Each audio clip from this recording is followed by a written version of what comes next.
You're listening to Change Your POV Podcast, episode 176.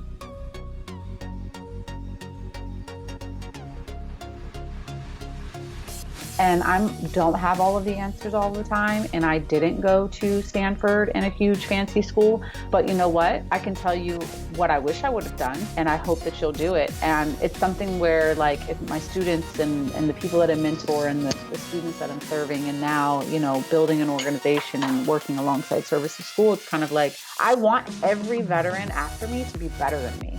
Change Your POV Podcast Network is dedicated to helping veterans become just as successful out of uniform as they were when they were in.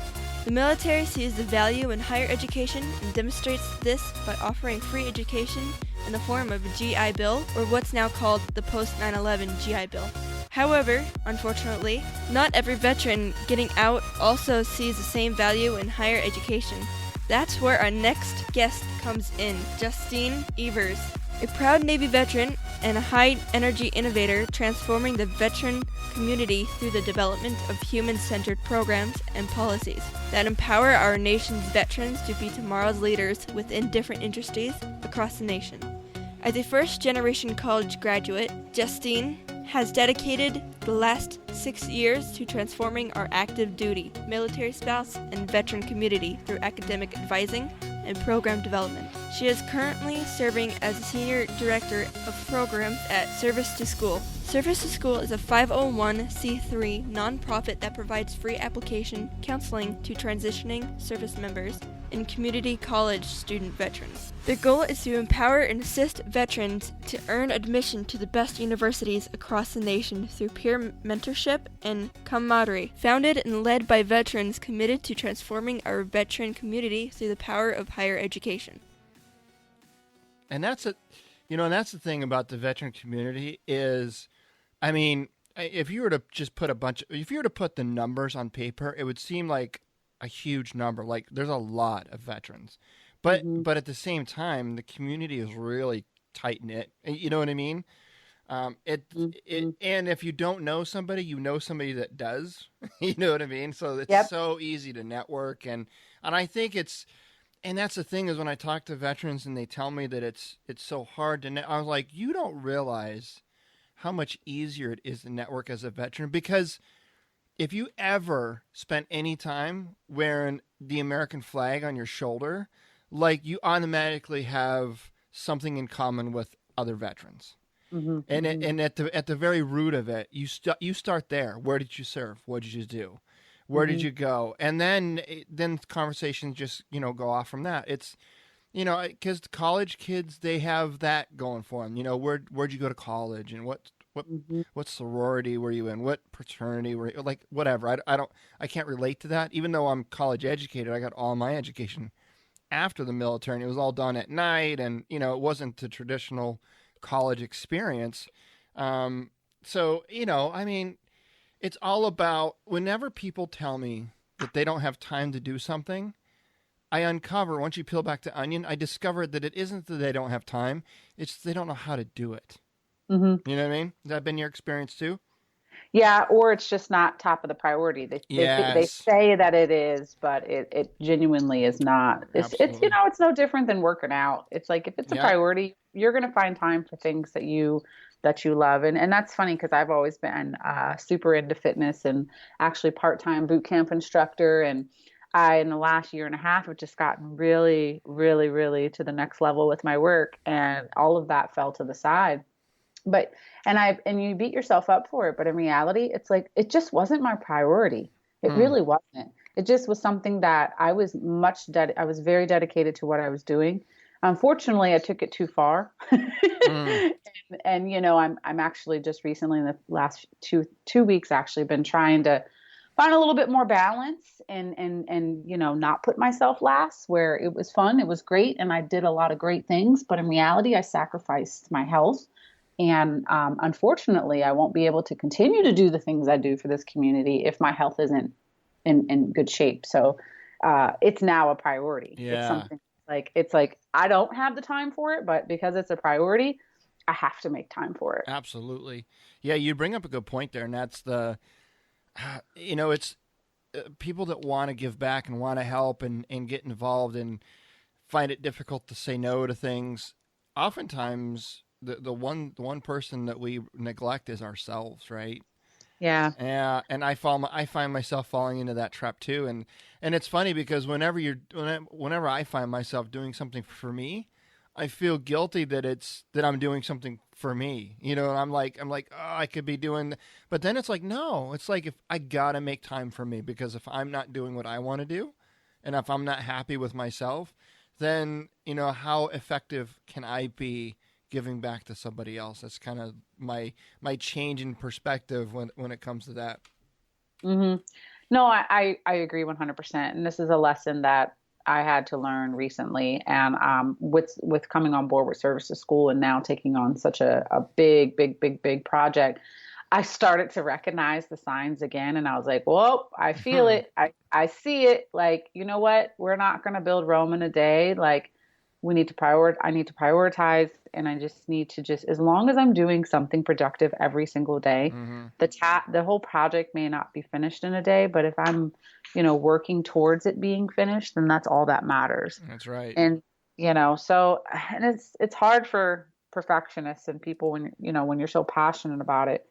That's difficult because I do want to stay up all night and work on it. Mm-hmm. Like I literally do. I literally don't want to do anything else, but I'm like, you know what? I guess I should probably go eat dinner with my family at the table like a normal person. Mm-hmm. And I should probably go to soccer practice too and like cheer my daughter on and not, have my face in the phone and answering emails. Yeah. So that's me right now, and the things that I'm, it's like, oh my God, Easter and I'm having a barbecue. Like, why am I stressing out about a barbecue? Like, just go get some dang dogs and some beer and you'll be good. That's right. Yeah. Yeah. Like, people don't care.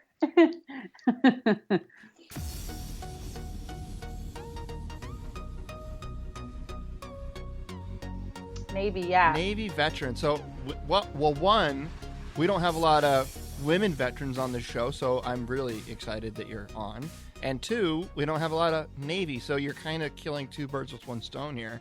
Nice. I like it. Really, really cool. So when did you join the Navy? Right. I'm flexing for you right now. Yes. Yeah.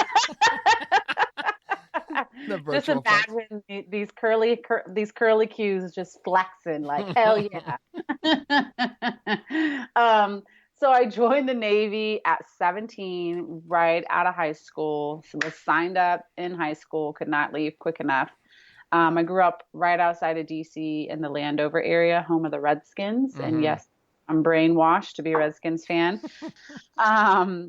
And I joined with no idea what I was doing. And I joined as an opportunity to build a larger opportunity for myself. I figured, and where I come from, you just got to get a 9-to-5. If you can get benefits, you're doing great. And you have to have a skill.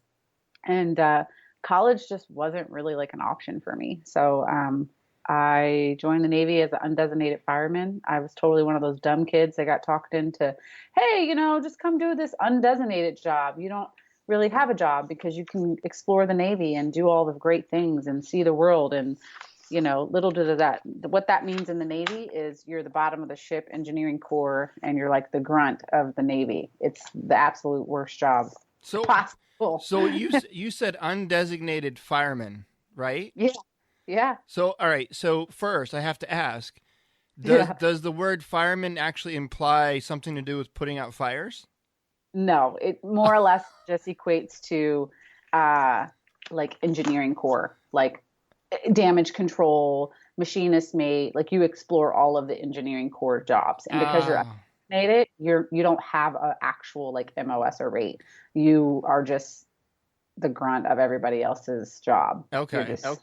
Just yeah. I asked the question because I've shared this before on the show, but just for your benefit, when I went to the recruiter, I initially signed up as an MP, military police, and then it was like the delayed entry program. So I was like junior in high school, I signed up and did the whole, went to the MEPS and did all that, but I obviously couldn't, ship off until after I graduated.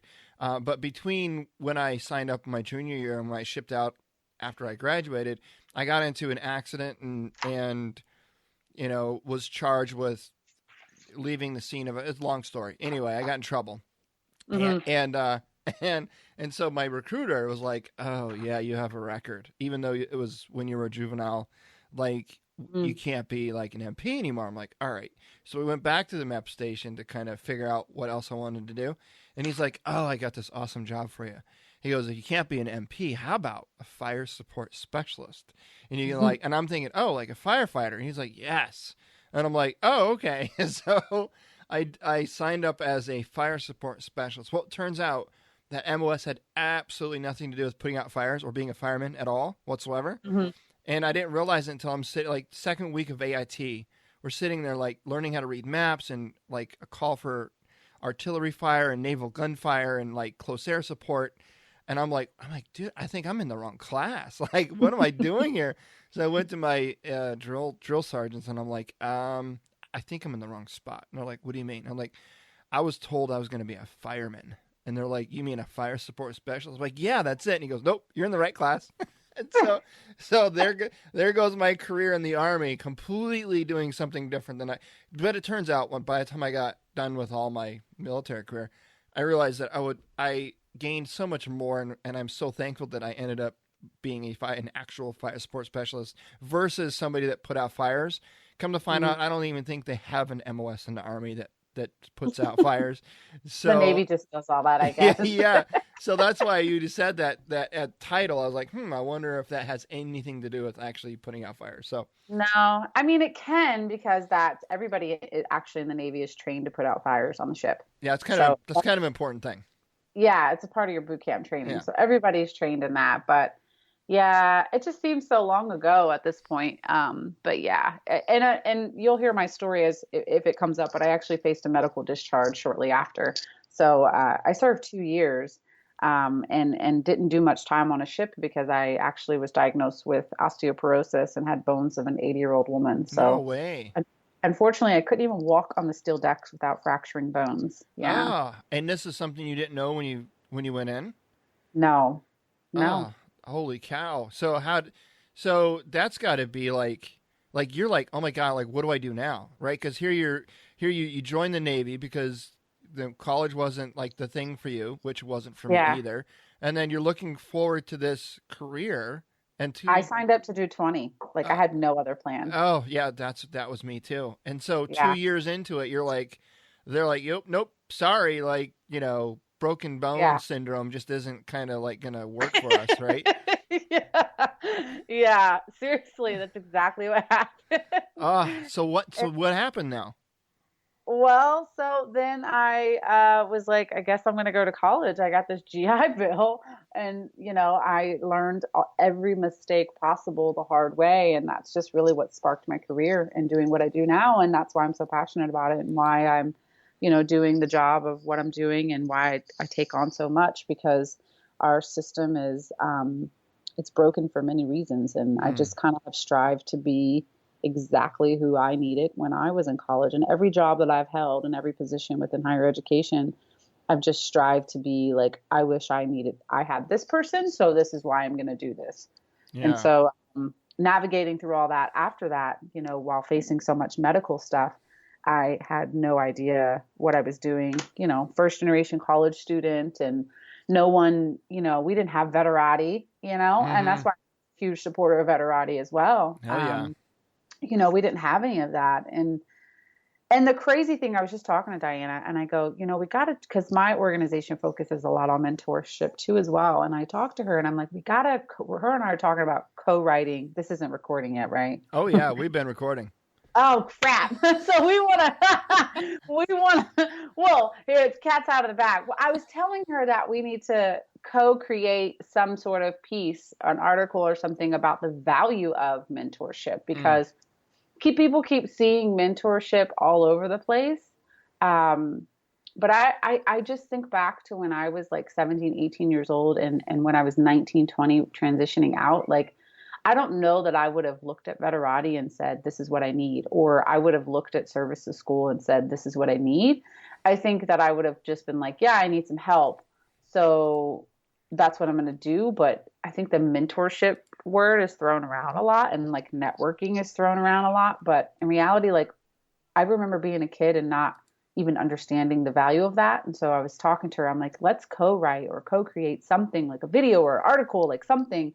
And she's all jazzed up too. We're all like, sparks are flying. And I'm like, you know, we got to somehow capture our community to understand not only why this is important. I think everybody knows that they need to be doing it, but like, how can we break it down to like, to grasp that person at 20 years, 21 years old and, you know, like really impact them to know the value of this. Yeah. And those are some of the things that I'm kind of thinking through and starting to get a little bit more involved in, and, you know, taking my experience, my own personal experience, and just, you know, working alongside students for the last 6-7 years. And then I also have a brother who's 23 at this point, Marine Corps, 0311. And I'm just like looking at him. I'm like, yeah, he doesn't want to get on Veterati, or like, he doesn't see the value in this at all. Well, so, and you know what? It's amazing. Okay. So, oh man, I'm telling you, this has been just really coming up a lot lately. And as a matter of fact, Bennett and I recorded Saturday mornings. That's when we record our episodes, and we got on Saturday, and the talk or the discussion point was Veterati, and we were going to record enough for one episode. Well, by the time we got done talking, it was 2 hours. And so it's actually going to be next Friday and the Friday after that. It's a 2-parter.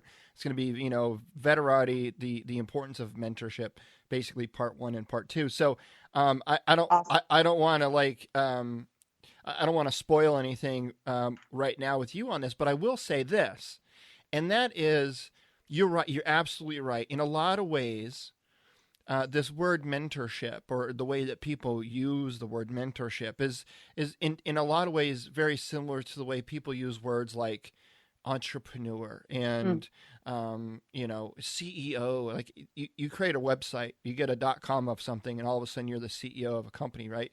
And you're an instant entrepreneur, and of course you're a mentor, and all of these great, wonderful buzzwords. And what it does is it puts, unfortunately, it puts these concepts into this. And I don't know, this is my own opinion. A lot of people listening to this may completely disagree, but in a lot of ways, it puts these concepts into an elitist's box, right? And what happens is the person that's seeking, well, let's put it this way. Most people that need mentorship aren't actively seeking it. They usually either stumble into it, fall into it, or are recommended by somebody to pursue it. But a lot of people aren't like, okay, I'm going to sit down and I'm going to scour the internet looking for a mentor, right? That just isn't something most people do. And my first mentor call with Veterati was last week. And the first question I asked him was, you know, because there's I don't know the total number of mentors on Veterati. There's a lot of us. And they also have like a matching thing where they try to pair you up with all of these things. And the first mentor or the mentee that I had, we only matched 30%. And I'm like, I don't know. This is my first time. I don't know what that means. If that means we're going to not connect very well or not have much in common, I wasn't sure. And the first question I asked him was, what was it about me that you wanted to book time with me? Because it obviously wasn't, because you get these alerts through Veterati that, you know, you get these little email or text message alerts that says, hey, this guy is, because I also signed up as a mentee because I wanted to see the other side of it. And it's the same thing. We're the same. Yeah. And it turns out that I'm like a 98% match for myself, which is really cool. but we won't go there. That's all on the other episodes you listen to. But so I asked him, and he said that he goes, well, I read your profile and it spoke to me. And I was like, because I don't have a very long profile. I mean, I got like the about section is pulled from LinkedIn, and of course I filled out my areas of expertise and all of that. But my intro is this. I'm just going to read it to you. You probably are aware of it, but I'm just going to read it. It says, podcaster, coach, mentor at Change Your POV Podcast Network, 10-year active duty Army veteran, served in OIF 2 as squad leader. Later, struggled with my transition out of the military, but learned a ton along the way. Owned and operated my own business, was a corrections officer, worked in the defense industry as supply chain operations program manager, manufacturing, and hiring manager, reviewed thousands of resumes, interviewed hundreds of people, and I know exactly what to look for. And he said the part in my little bio there where it said that I struggled with my transition out of the military, but I learned a ton along the way. He said that listening or reading your profile and the way you opened up and basically were, honest and transparent about basically you struggled. He goes, I instantly okay, this is finally, I found somebody that gets it. Because oftentimes you read these profiles of mentors and they paint themselves in such an immaculate, sunshine and sunlight that you're like, oh man, I don't even know if I talk to this person, if they'd even relate to what I'm going through. Do you know what I mean? Mm-hmm, and so I think it's important as a mentor to initially, you've got to close the gap between the mentor and the mentee in such a way where it's like, listen, I'm no better, no worse than you are. I've lived, I've made mistakes, I've, been successful at times, and I just want to wrap all that up into stories that you can relate to and share them with you. And so if you can present yourself in that way, it makes people that might be seeking, because I asked him how long he's been on Veterati, because that was his first call. He said he's been on Veterati for, I think he said almost a year. I said, you've been on Veterati for almost a year and this is your first call? He goes, yeah, I just, couldn't find anyone that I felt that I could connect with. And so that's a lesson, I think, for those listening that are interested in becoming a mentor is, one, you don't have to be, a 20-year corporate experience with a PhD and, that's top level C-suite executive. All you have to do, because let's face it, the best people to learn from are people that just did it before you did. Not too far ahead of you, right? Those are the people I want to learn from. And if you can just offer your time, offer what knowledge you have, limited as it may be, but it's something that somebody else doesn't know. And the other thing is, people need to give themselves more credit than they think they have. What would you think? I would agree. I need to take my own. I have recently had a run-in where I often find that I'm always saying that to my students. And then I just recently had an event happen where I was doing it. And I was like, I actually still often do it. And I'm actually coming out on the other end of owning my story. And just recently, probably in the last year, I've been a little bit more open about it. This is my story. I made a lot of freaking mistakes. I don't come from a great background. It is what it is. But you know what? I'm helping a lot of people and I'm making a huge impact. And I don't have all of the answers all the time. And I didn't go to Stanford in a huge fancy school. But you know what? I can tell you what I wish I would have done. And I hope that you'll do it. And it's something where it's like my students and the people that I mentor and the students that I'm serving. And now, building an organization and working alongside Services School, it's kind of like, I want every veteran after me to be better than me. I genuinely really do. Because I could have, if I would have taken different paths, I know that I could have been better, but in reality, I shouldn't have, because you need people like that in this world that can say, you know what? I really screwed that up. You shouldn't do that. Absolutely.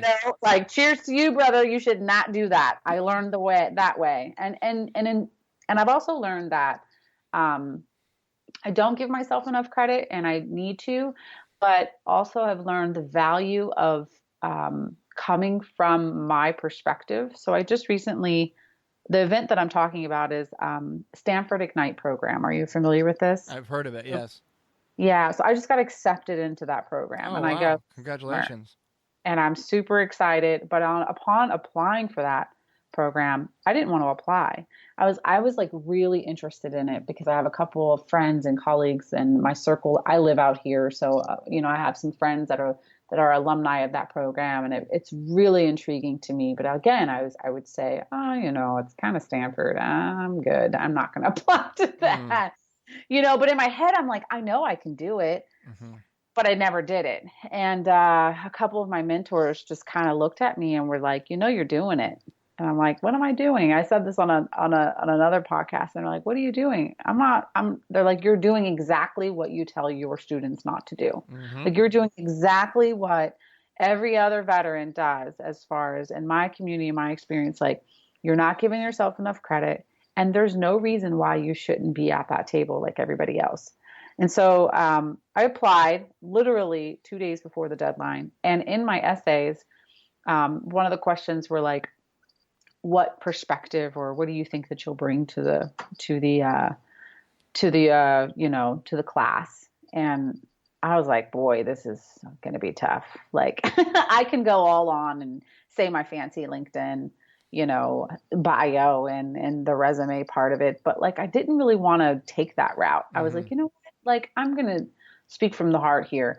And I really, and I honestly believe that is why I got in, because for the first moment, I looked my husband in the eye and I said, if I don't get into this program, I am okay with it. Mm-hmm. Because that essay and that application process actually taught me even more like what my value is. And that value and that perspective that I wrote was, I understand the user.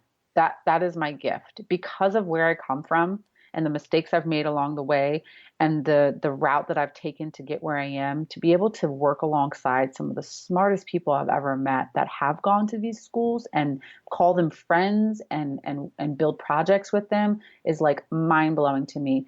But what I do bring to the table is I remember what it's like to use these products you're building, or I remember what it's like to go to community college. We're all trying to improve veteran services on a community college level. And most of the time, I'm the only one in the room that actually went to community college.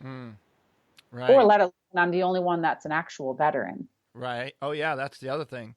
There's a lot. The college that I got my my master's from, they have a pretty sizable like veteran counseling service and counseling program, and it's like this whole department for veterans. And I was asked to come in and give some seminars there, and I was talking to some of the folks, and I asked them, I was like, of everyone that works in this department, all the veteran counselors and all this, like, how many of them are actually veterans? Mm-hmm. And they're like, yeah, not that many. And it's like, so I mean, I understand. I mean, kudos to you for having a department that focuses on veterans. That's a good thing. But these veterans are coming out of the military, and they're, to some degree, if they're sitting in the department that's supposed to be for veterans, they're basically putting their educational career in your hands, expecting that they understand what you need. You know what I'm saying? And mm-hmm. in a lot of cases, they just kind of treat some of the other the veterans like the normal students. And I'm not mm-hmm. saying that veterans are abnormal by any stretch of the imagination. I mean, they're still normal. They're still people. The only difference is, and this is something that I try to explain to I don't like using the word civilians. I call them non-veterans, right? So mm-hmm. this is something I kind of use to describe to non-veterans. It's like, okay, so the average service member, regardless of branch, Army, Navy, Air Force, Marines, Coast Guard, whatever, most of the most of the acting service members today and in years past, they graduate high school and then they're off to this brand new world in the military. And when they're in the military, everything, literally everything, is done for you. Like, I was told when my dentist appointment was. I was told when my next checkup was going to be. I was told when to be in formation. I was told when I was getting off from work. I was told, and so I had to literally do very little thinking on my own. I mean, I had housing that was provided to me through the military. I had extra money to pay for, the cost of living, and I could go, and me and my family can go to the doctor anytime we wanted, and it was completely free, no copay. Dentist was the same, and everything on post was discounted to some degree, so I was getting groceries at a much cheaper price than most people.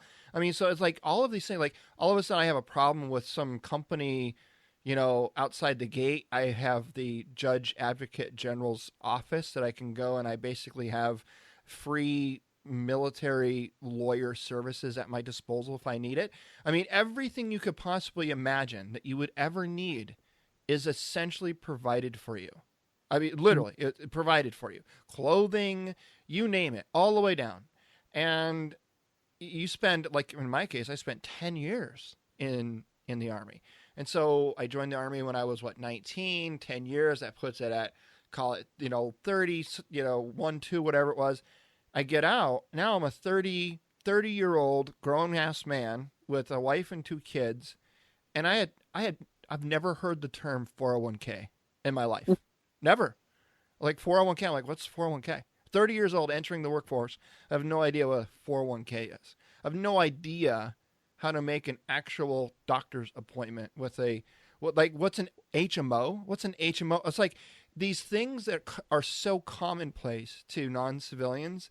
Like it's a completely foreign world to all of us. And then we're supposed to go and get an education. And we sit down with a counselor, and the first thing the counselor says is, "So what do you want to do?"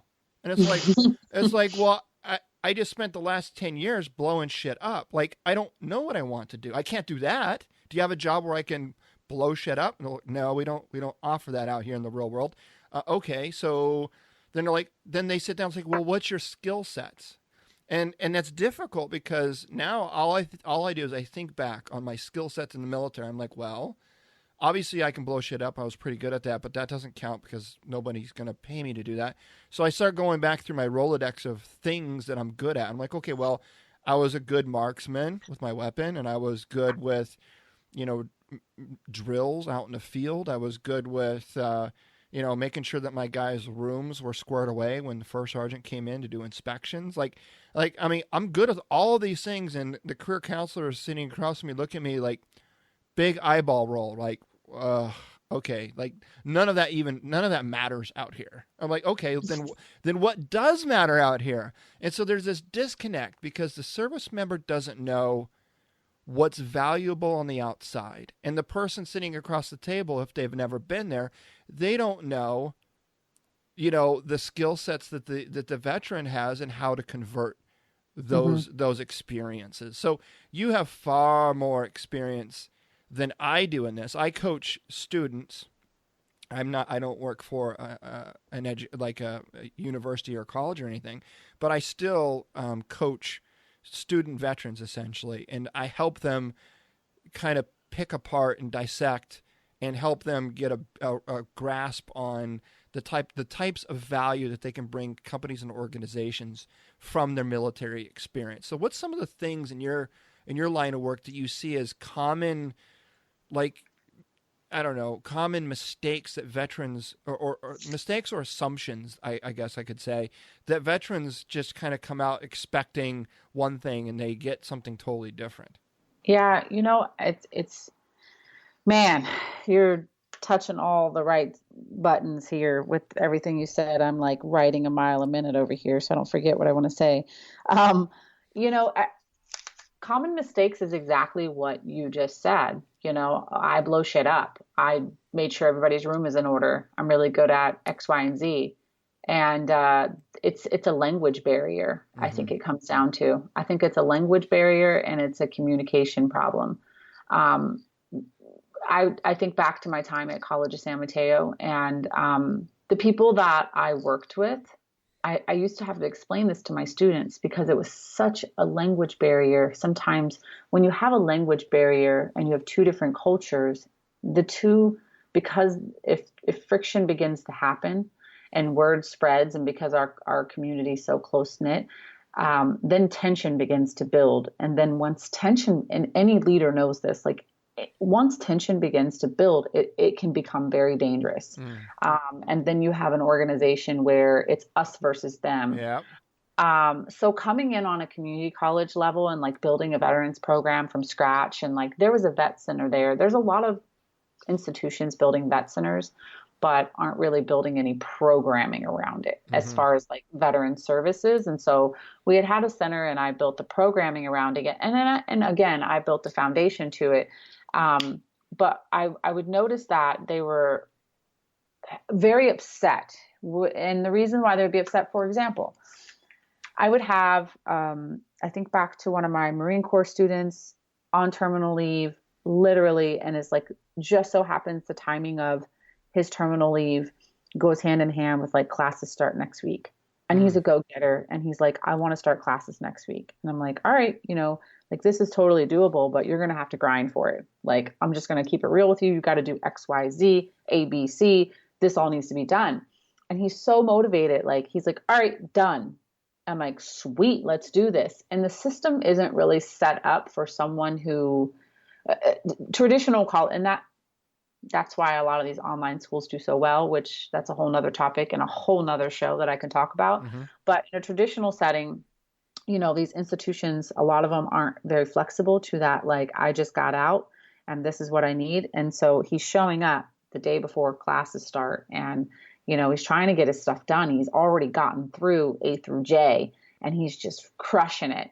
And I'm like, all right, let's do this. So he would go and go to like the department and was like, all right, I need to do this. And they're looking at him like, well, this is tomorrow. Why'd you wait so long? And so that's strike one. It's like, okay, well, ma'am, I didn't wait very long, actually.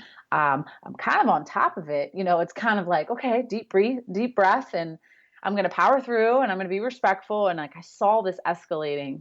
And then it's second of like, well, I'm on terminal leave, and instantly the language barrier comes in as far as they don't know what terminal leave, and they instantly thought that he was dying. Oh, geez. Wow. Yeah. So I'm seeing this, and as you can imagine, I jump up and I'm like, whoa. I'm like, okay, let me step in. And I often found that for my time working in the higher education space, almost 6+ years, I found that I was like a translator. Like, my colleagues were so well intended and so well intentional. Like, they genuinely, absolutely 100% wanted to help veterans. And I would often find myself saying like, okay, guys, girls, like, you have to understand that these people, they want to help you. So it works both ways. It's like, I find a lot of veterans make the mistake of having like a chip on their shoulder of like, no one understands. And that kind of bothers me, because in reality, I would often say to my students, because I would become very close with them, very close. And so close with them to where like I could look them in. I'm like a big sister, little sister, really close with a handful of them that I've, consider family. And I would look at them and I would say, and this is why I had to leave, because we all became very too close, and I was like, all right, I'm crossing the line here. I might be at work. And I would say, you need to get over yourself. The moment you actually accept that you are a veteran and you're okay with it and use it for good, you'll actually transition and process, make your way through this process a lot faster. Like, stop walking around with a chip on your shoulder like no one understands me. You're right. No one does understand you. What are you going to do about it? You've done some shit that no one else has ever done before. And instead of thinking it of a bad way, like, let's see if we can turn this into a positive. Like, stop focusing on all the bad stuff. Focus on like the leadership skills that you have. Think about the execution skills that you have, in comparison to your civilian counterparts and peers. Think about how fast you're going to move up that chain of command in the civilian world once you have your degree and once you start working. I said, I didn't go to combat, and I feel this way every day working on a campus. I feel like simple processes of even just going through boot camp and just the way my brain works, even just to show up and sign on the dotted line. Like, I have a different mentality than most people. And I am actually okay with that, because it's what makes me a badass and them not. And I'm okay, because I want to help them and they need my help, and we're going to work together to make good shit happen. That's right. And like, that's okay. Like, the world needs people like me, and the world needs people like them. And the sooner you get over that and get over yourself and like humble enough to know that like, I don't know everything and I need their help on X, Y, and Z, then, the faster we can move along and actually make some change. So for me, it's that chip. And I think once they kind of work through that and realize that like, you should leverage your veteran community. Yes, there are certain jokes that like you can say that like probably not going to go over well in other crowds. Right. Yeah. There's other jokes that like you should probably keep here in this vet center. But if someone walks in, you know, you need to also remember, and I would often say this to my students, I go, you know, you're acting like an ass out here on campus. You need to remember that you represent all of us when you walk outside of this vet center. Mm-hmm. And you're embarrassing me right now. Like, I get what you're saying, but you need to understand that there's a time and a place and that you represent all of us and now is not the time. That's right. So I would kind of, you know, and so as I digress, like being on a community college level, the community college institution for veterans is something that I find that is often overlooked because we focus on the 4-year and the big schools, and there's just so many community colleges. It's just really hard to focus on all of them. And so working in that environment, I found because you can walk in off the street. I mean, we would have all types of veterans. You know, you can walk in. We would have some that probably shouldn't have even been there and could have probably gotten to Stanford 2 weeks ago. You know, like, what are you doing? And then we would have some that are like, this is their transition. They're coming here to collect that BAH based off their post 9/11 to pay their bills. And it isn't until they really kind of like get into their class where they realize like, wow, this actually isn't that bad. And so it was a tough job because you kind of have to balance between like those who know they want to be there and they have their shit together and they're squared away versus like the ones who are just kind of dibbling and dabbling, like, I don't really know what I want to do. And then you have like the most severe case of like, you're lucky I made it here today. Like that glossy look in their eye and like knowing that like they struggled to get out of bed today. So, you know, you have different levels of people who are in the transition process and everybody has, you know, their own story. And so I find that the community college level is a good mixture of all of those different levels of transition, if that makes sense. No, it totally makes sense. As a matter of fact, I was trying to explain to somebody one time because again, to a lot of non-veterans, when they hear the term veteran, they just group everybody into one term, like veteran. Oh, you're a veteran. And I'm like, no, there's so many different levels of veterans. And so I'm going to put it in the show notes for this episode. And I'm also going to email it to you after our interview tonight.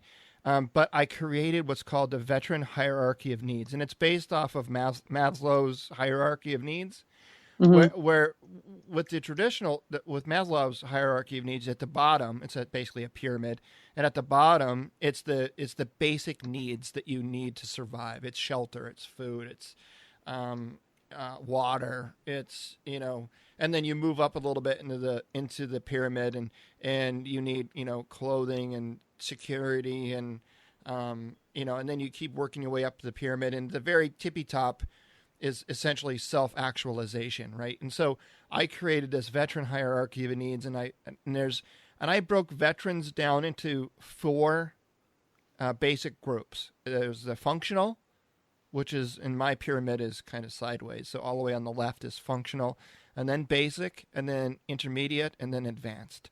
And here's just an example. So there, within each of those, there's things that I call needs, objectives, and goals.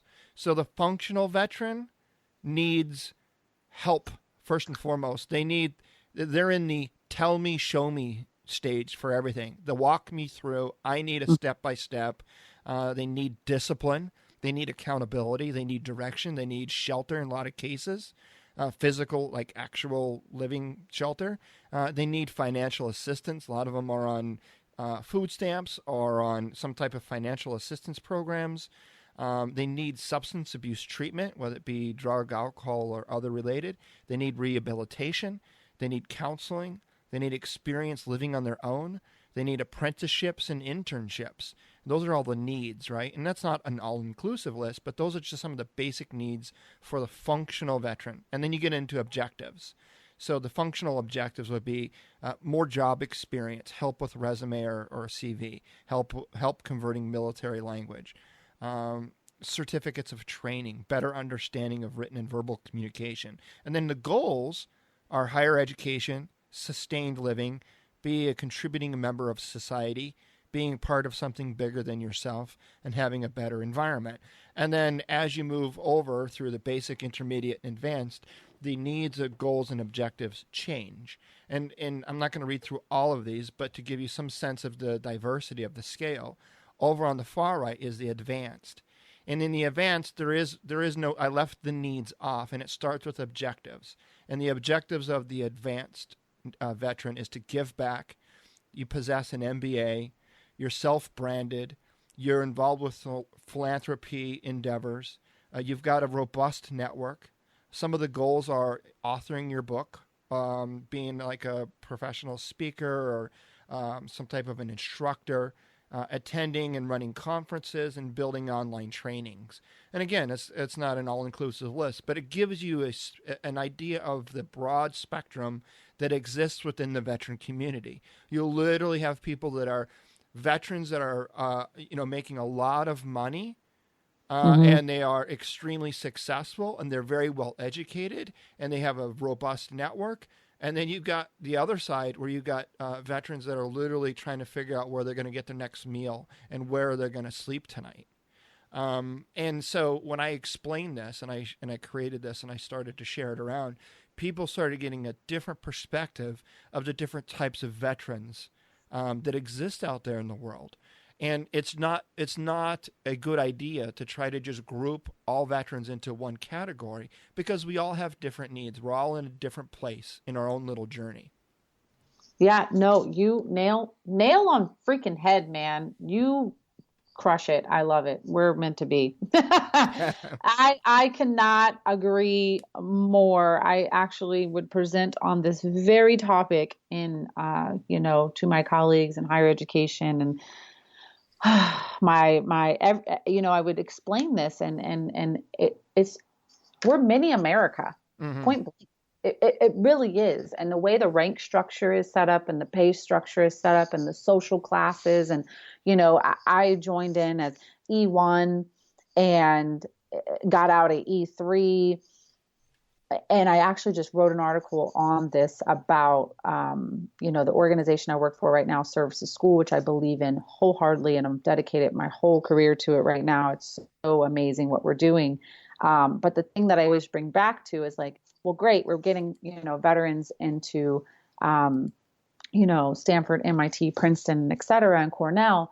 But we have to remember that, and we're doing this. We're very focused on the community college student. But the great thing about it is I wrote this article talking about how, when I was in college, honestly, like Harvard and Cornell and MIT weren't even in my vocabulary. I didn't even know what they were. I just told my mom I got into Stanford for the Stanford Ignite program. And she's like, great job. And I go, Mom, do you know what Stanford is? And she's like, no, but I'm sure it's great. I think that's where Michael Phelps goes. and I'm like, yeah, Mom, you're so great. I just love you. It's just people, this actually, you bring up, now I'm really kind of getting off, like, this is actually something I'm working through right now and my personal endeavors and my career goals, because I see this so much. And now that I'm in the nonprofit space, and I've been here for about 3 months now, I left the higher education space because of bureaucracy, and I kind of maxed out my position, and was traveling the country and doing presentations and keynotes and being known as like this, great advocate. But every time someone found out I was at a community college, I would tend to kind of get shunned to the back of the room, and then just kind of get tired of it. And I was like, you know what? Like, my students knew. They were like, I was like, I talked to them. I'm like, I have to do this, like, I'm not leaving you. I'm not, disowning you. I said, but I have to do this for the larger cause, because I feel obligated to kind of be in the room. And it wasn't like I was downplaying myself, like we talked about earlier, or like I wasn't giving myself enough credit. I wasn't giving myself enough credit. But honestly, what drove me to do more was like, I feel obligated to do more, because I just remember like what it's like. And I'm like, how can I position myself? Because now I'm probably at that advanced stage where I have a robust network. I just got accepted into Stanford Ignite, and I'm like networking with, the crazy amounts of people are like my friends, and what I've learned is they're normal people too. I remember, back in the day, I put all these people with all these credentials on pedestals, but in reality, they're struggling with some of the same things in different ways. As we are, we're all human beings. And so I feel like my gift is the fact that I've been on both sides. And so I'm at the self-reflection stage in my life of, okay, now what do you do with it? And you've always given back. And I don't really know what that looks like. And it's interesting because I don't feel like a lot of people are talking about the veteran space in the way you broke it down. And that's how I see it. And I don't know that there's this, people keep coming up with this paintbrush solution. And when I dial back to I'm frustrated again because I'm in the for-profit space and there's it's so duplicate, everybody's serving the veterans, everybody has a solution and everybody's doing great. And while I believe service is cool, no doubt, no one's doing anything that we're doing, and we're going to change the game, and we're providing transformational change. But in reality, it's how do you get your voice above the noise? Because everybody thinks they have the solution for the veterans. But no one has the solution because of exactly what you talked about. Because honestly, and this is where I'm struggling with, the things that you just described, our own country are struggling with. Absolutely. You're absolutely right. It's not just the veterans. It's not just, you're absolutely right. Not just the veterans. The veterans bring on a different element of complexity to it, but you're right. This nation is struggling with that very thing. But what's unfortunate is, for non-veterans, they don't see us that way. No, America, exactly, because America has programs for non-veterans. Like you can go for example, it starts in high school. They've got vocational programs that you can go and learn a trade right in high school. A lot of high schools are trade schools. And then you can get out and you can, they've got a lot of internship type of initial positions to help advance those trade skills even further. And there's, a lot of different, so it's like they've kind of figured it out for the non-veterans, but when it comes to veterans, they're like, oh, you're a veteran, so you're good, you're set. You've got, you already know everything you need to know. And back to the comment you made about having a chip on your shoulder, it's difficult because you get these veterans that come out and they're walking around like peacocks, their chest sticking out like the shit don't stink, and all the non-veterans are like, oh well, geez, these guys must have their shit together. Can't tell them anything because they already know. But deep down inside, I think a lot of the reasons why they peacock around is because they're so scared, because deep down inside they know they don't know. They know that they're not equipped, not just from an educational standpoint, but they're not equipped from a soft skill standpoint. They're not equipped from an emotional. There's a big difference between IQ and EQ, right? So people go to school to improve their IQ, but where do you go to improve your EQ? And that's, folks listening, that's emotional quotient. That's the ability to look within yourself and understanding the emotions that you're dealing with, not just as a veteran, but as a person, as a human being, and being able to be empathetic towards other people that aren't like you, that don't have those experiences. I remember one time I was at a university giving a seminar, and the one of the veterans, he was just kind of, you can tell he was one of those agitated individual that just he's like, well, nobody gets me. Nobody, only veterans get me, and they'll never understand. And you could hear just all these walls just going up all around him, right? And I'm like, okay, instead of just attacking him back, I just started asking questions. I'm like, all right, so let's try to see things from your perspective for a minute.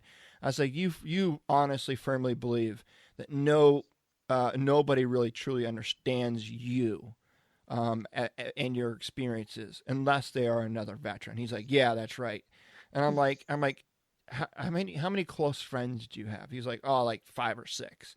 I'm like, and of those 5 or 6 close friends, how many are non-veterans? None of them.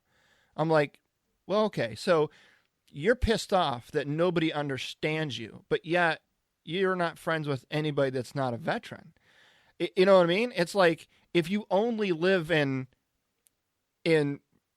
Zamboni somewhere in Africa, and you're born there, you live there your entire life, and you die there, it's easy to be all disgruntled that nobody knows about you and your culture and where you come from. You've got to get out of that country. You've got to go and explore. You got to go and see different parts of the country, the world, and then come back and say, oh, okay. And here's a point that I make to these veterans, and the numbers may be different now than when I first researched it about a year ago. But a year ago, I looked it up, and it's about 99.45% of the American population. Oh, let me back it up. So 0.55% of the American population has served in post 9/11 as a veteran. 0.55%. Because a lot of people talk about, the 3%, the 1%, whatever. It's 0.55% of the American population served since, in uniform in some form or fashion since 9/11. Which, I mean, again, you run the numbers based off the population. That's quite a big number. But when I talk to these veterans, I'm like, okay, so you're telling me that 99.45% of America is all just supposed to understand you, the 0.55%. I said, doesn't that sound a little backwards? Yep, that's what right? I say. It's your job as the veteran. The onus is on you, the veteran, to educate the 99.45% of the rest of the population. And you're not going to do that by keeping only veteran friends and then sitting in the corner and bitching that nobody else understands you. Yep. And the quicker you're the change and you stand up, and that's what we talked about. I think that's really, and honestly, I'm at a point where it's like, how can I duplicate what I did at College of San Mateo? And I think the other two programs that I built taught me my administrative skills and taught me like how to speak higher education language. And at College of San Mateo, it's like I was armed, and that's really when my career has taken off recently in the last 2 years being out here at San Francisco. It's like all of that experience, Navy, college, grad school, and working at the two different schools and building crazy and being super successful on that end, led me to College of San Mateo. And College of San Mateo was really when I was able to put it all together and really implement, I can speak higher education because it's a different world trying to deal with deans and faculty members and trying to create, that change within that environment. It takes a very and unique tool bag to make that happen. But I would always tell my students, I would encourage them, and I would go in, and at first they all thought I was nuts. I was like, literally, they all thought I was nuts because I built, for example, a bulletin board in the hallway outside of the vet center. And when I first started, there was I would walk in and I'm super chipper and here I go and I'm ready to make change. And I'm like, all right, let's do this. But what they don't realize is that I actually spend the first 100 days listening. Mm-hmm. And I'm just getting to know everybody and listening. And I listened to everybody, and most of the complaints that were happening were administrative. Well, that's easy for me because I just came from this background and I can fix these things, no problem. So we fix these things, and all of a sudden now all the vets are listening because things are running smoothly. And it's like, oh, okay, you fix this. You actually know what you're talking about. And now we're going to listen.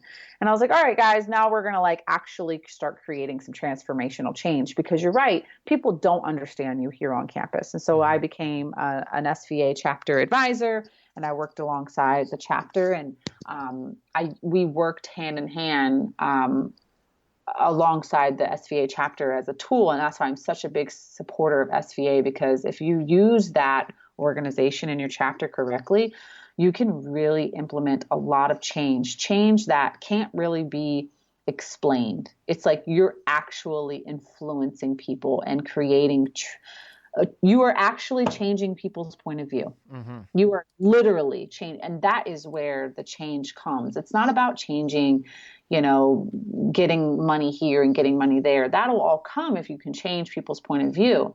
It's literally about changing people's perspective. And so they would you're just all hoity-toity. You want us to be on all these committees. And it wasn't until I broke it down and I was like, okay, well, let me tell you a little fun fact about the civilian world. Yeah, I get it. You were 0311 Marine Corps and you served and you have an amazing resume. But let me tell you something, that when you're trying to get into Stanford, they care about that. Absolutely. But everybody you're competing against was the president of X, Y, and Z club and X, Y, and Z club, and with student government here and student government there. What are you going to do in competition for that? Because I'm telling you that if you're less than 1% of the community and no one understands you, how do you think you're going to stand next to them? That's right. All of a sudden they're listening. And I go, and who do you think makes all the rules around here? Do you think student government? If you're not in student government, how do you expect to influence change on campus if there's no veterans at the table? And I just look at them and they're like, oh shit. Yeah. So by the time I left, student government ran by a veteran. Right. Yeah. And it's like veterans are like the most shit hot student on campus right now. And I'm like, now you're cooking with grease. Now the work begins. You were really only just laying the foundation, but it's like we've created transformational change. And we did that by, we hosted a statewide student veteran leadership conference. We went from like 2 people being in the vet center to 70 people being in the vet center and, completely outgrowing. And people go, oh, I don't want to go to this lame event. And I go, you have to, because if you don't show up, then everything I'm doing over here means nothing. Because there's a lot of programs out here where people have all the funding, all of the support because they genuinely want to help veterans. Remember, it goes back to like these administrators and these faculty members and these vet coordinators who aren't veterans, they genuinely do want to help this community. So they're just throwing money at it because they don't know what to do. If you're not showing up, guess who's taking away money? They're like, what's the point? No one's showing up. Everybody's walking around pissed off. So what's the point? And then I would say, well, you can't complain if you're not showing up. So let's just like show up and let's try and like, we'll bullshit a little bit, but let's smile and like actually show this shit hot squad leader that you are. Let's show them what you're all about. Right. And like when you kind of challenge it, and there's just not enough people out there saying that. A lot of people are like, oh, you poor little vet. It's okay. Like it's okay. I'll be your mom. And I'm like, no, I'm not being their mom. Matter of fact, you give me push-ups. You shut up and get in there and you're going to do this. And so I don't know how to duplicate me. I don't know how to duplicate that mind frame. I think, your levels of,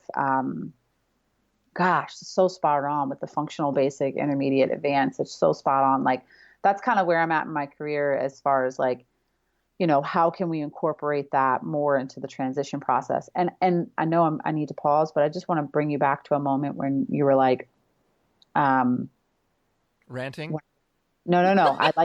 I like your rants because I'm ranting now too. But I made a point to star this point, and I have to say it.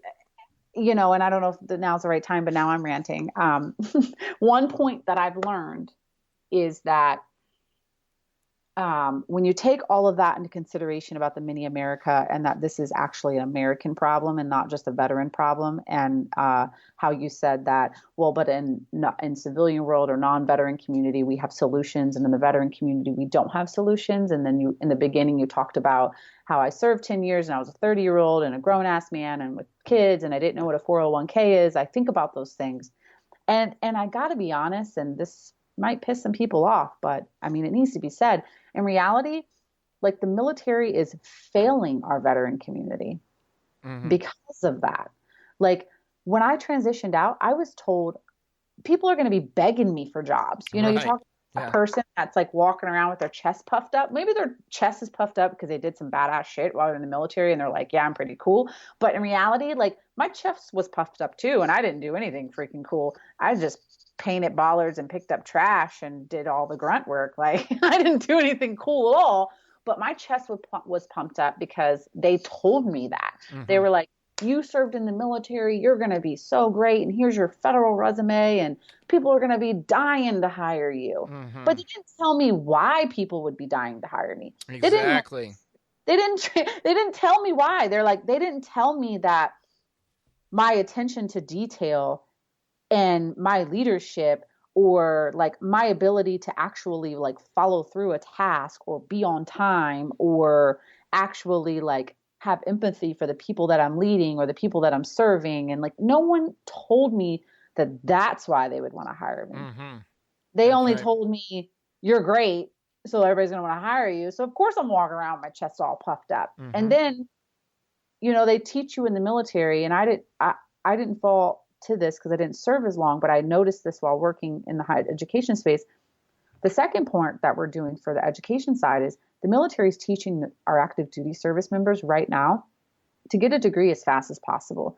Like, hey, great, you've had all this training, and like, take your JST and go and get this degree plan. And unfortunately, you know, there's a lot of schools out here that are like, oh yeah, you're so qualified. And that's true, but you're so qualified and all you have to do is take 2 classes and you're going to have your associate's degree. Right.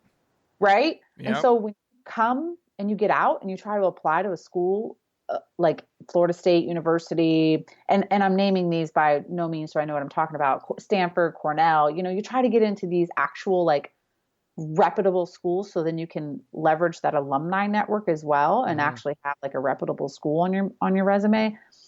A lot of that stuff doesn't translate. And so it's like we're failing our veterans and our military members by not setting them up for success. Has anybody ever noticed when you get your military friendly school list, how different it looks to your civilian counterparts?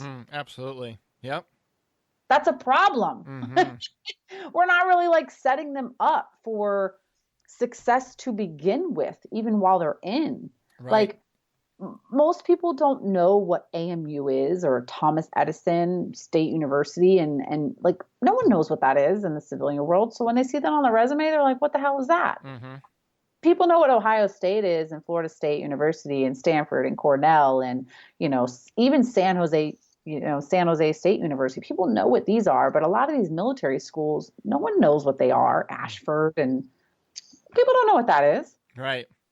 So we're siloing ourselves. Again, it's like the active duty side is actually teaching us to silo ourselves. So then when we get out, we're still isolated.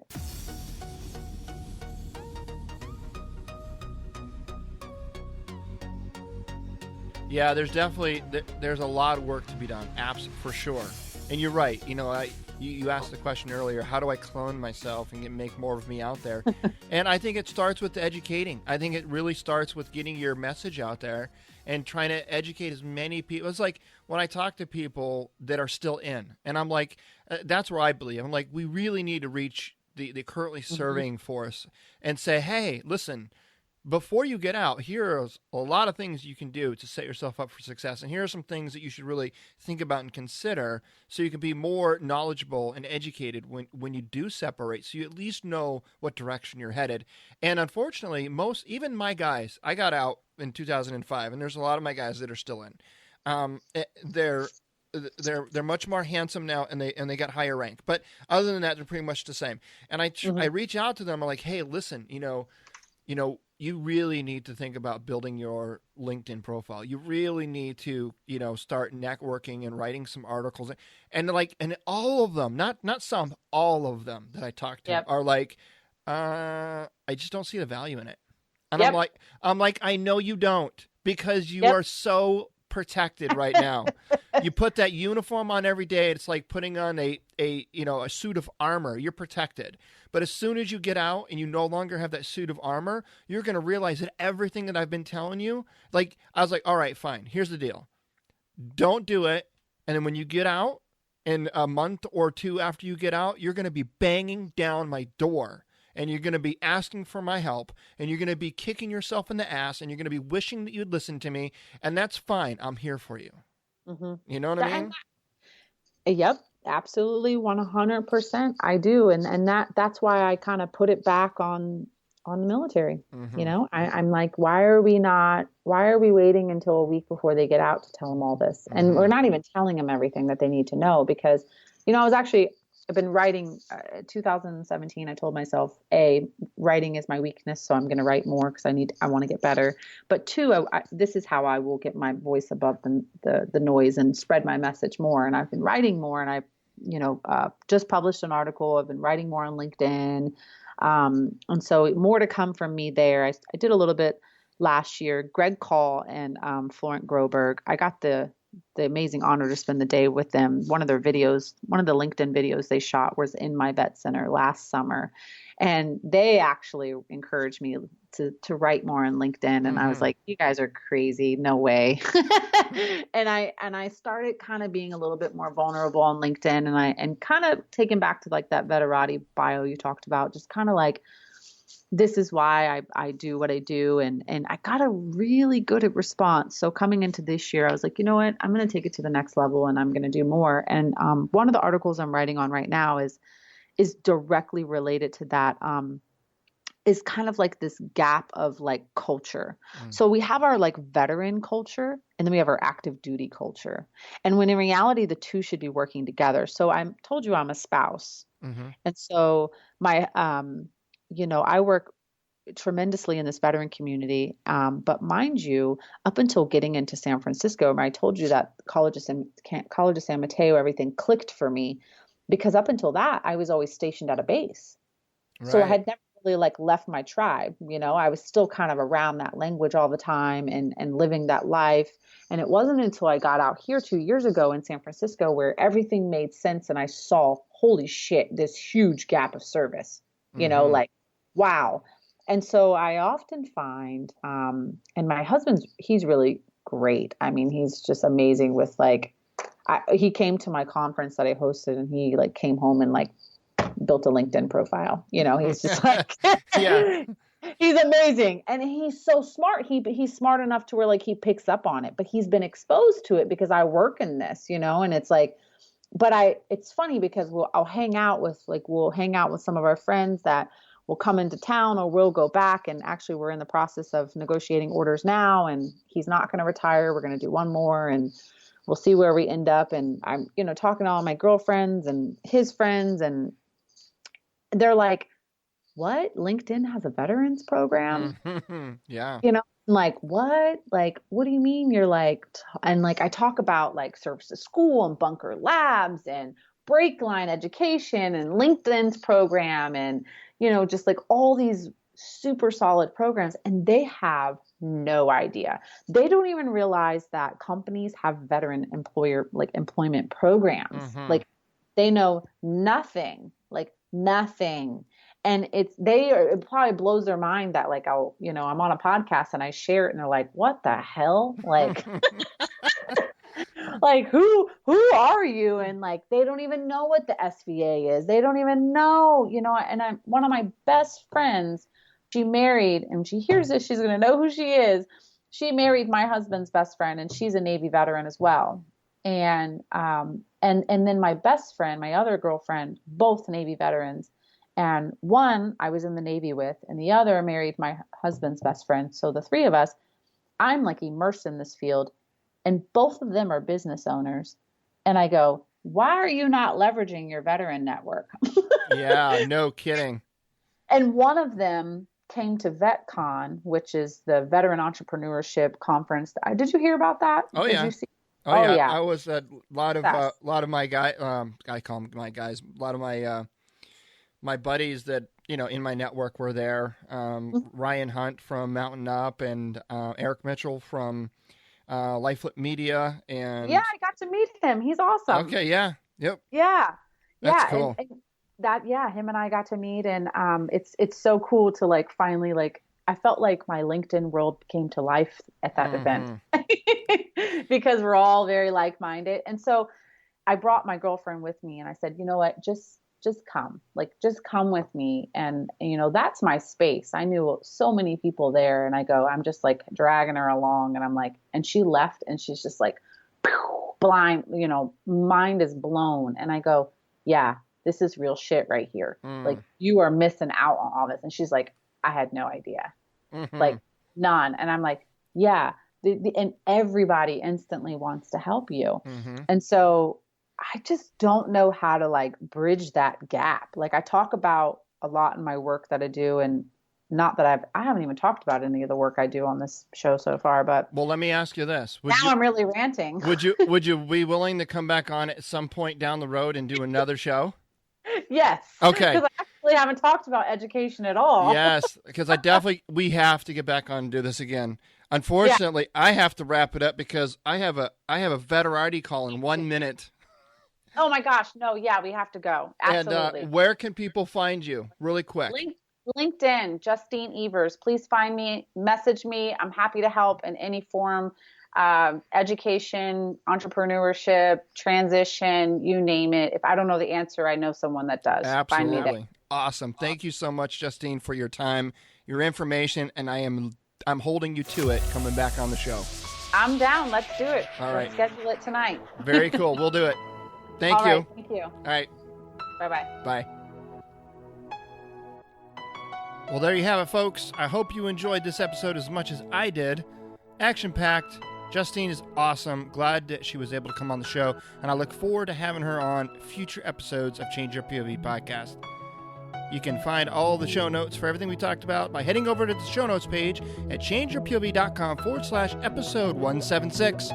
Never miss an episode. Hit subscribe on your podcast player of choice. We've got a lot more great content headed your way. And hey, come be a part of our community over at Change Your POV Squad Facebook group. Love to see you there. All right, folks. Until next time.